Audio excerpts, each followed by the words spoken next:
وَعَلَىٰ أَنفُسِهِمْ، اے میرے نافرمان بندو آ جاؤ مجھے منا لو، مجھے راضی کر لو۔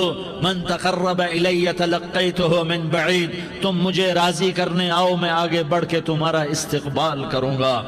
کوئی ناراض، میں کسی سے ناراض ہو جاؤں، وہ مجھے منانے آئے تو میں اس کا استقبال کروں گا یا منہ موڑ کے بیٹھوں گا اور اسے سلواتیں سناؤں گا، جلی کٹی سناؤں گا؟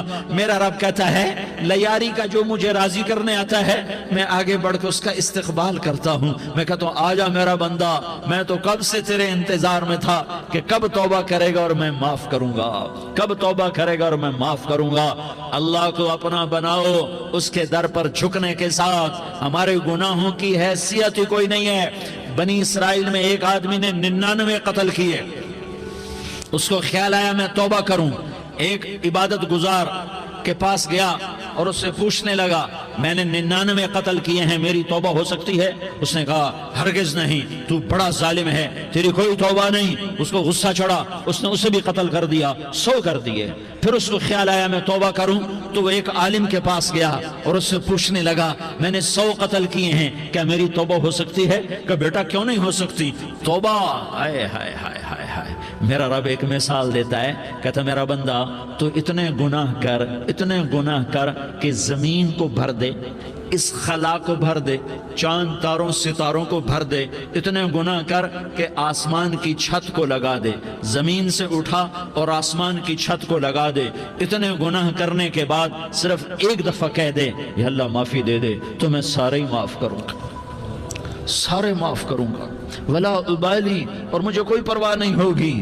انہوں نے کہا بیٹا گناہوں کی معافی تو یقیناً ہے لیکن توبہ کا ہونا ضروری ہے، تیری توبہ پکی ہونے کے لیے یہ ماحول چھوڑنا ضروری ہے۔ تو یہ بستی چھوڑ کے اس بستی میں چلا جا، وہاں نیک لوگ رہتے ہیں، ان کی صحبت میں تو رہے گا تو تیری توبہ پکی ہو جائے گی۔ اس نے کہا میری معافی ہو جائے، میری معافی ہو جائے، میں ہر کام کرنے کو تیار ہوں۔ بوریا بستر اٹھایا، جو تبلیغ والے کہتے ہیں گھر چھوڑو، لیاری چھوڑو، بستر اٹھاؤ اور چلے کے لیے نکلو، 4 مہینے کے لیے نکلو کہ اپنی توبہ کو پکا کرو، ورنہ ماحول کی گندگی پھر آدمی کو گرا دیتی ہے، پھر گرا دیتی ہے، پھر گرا دیتی ہے۔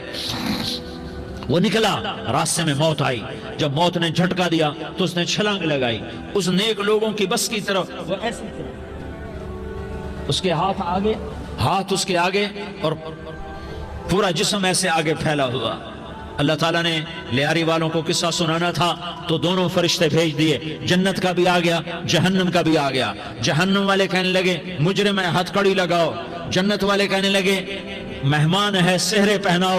جہنم والے کہنے لگے توبہ ادھوری ہے، ابھی توبہ پکی نہیں ہے، ابھی نیک لوگوں کے شہر کو پہنچا ہی نہیں ہے کہ موت آ گئی۔